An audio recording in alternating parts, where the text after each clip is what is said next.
কেন thoughts of বিলার ভিতরে জুয়েল লাগলো, এটার একটা বড় কারণ বলি। রেস্টুরেন্ট বিজনেস ভালো চলতেছে না। আমি রেস্টুরেন্ট বলতে হোটেল লাইনে কাজ করছি, তো আমি রেস্টুরেন্টের বিজনেসের মেকানিজমটা জানি। লাগলে ভালো আইডিয়া দিল। 14 দেশে ফার্স্ট হই নাই, কিন্তু তোমার 14 বার শিখাইতে পারবো। দেখাই একটা ধর্মীয় বই বাম হাতে নিয়ে আর ডান হাত দিয়ে চুদলিং পং করতেছে মিস্টার জুয়েল। মানুষ যে প্রতিহিংসা পরায়ণ হইলে তার সুস্থ মস্তিষ্ক বিকৃত হয়ে যায়, জুয়েল তার একটা বাস্তব প্রমাণ। রাইট রাইট এটা দেখো, এই বইটা কোন হাতে? বাম হাতে। একটা ধর্মীয় বই বাম হাতে আর ডান হাত দিয়ে চুদলিং পং করতেছে। তার ধর্ম তার এটা শিখাইছে?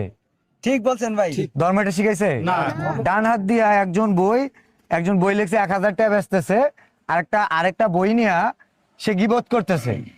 আর যে বাম হাতে বই নিয়ে ধর্মীয় বই নিছো, এটার উত্তর দিও। এটা মানুষকে তো বোকা বানাও, তুমি বোকা বানাও। থটস অফ বিলাল মানুষকে বোকা বানায় না। তোমাকে এগুলো ভুল ধরাইতাম না, এগুলো তুমি দেখতেছি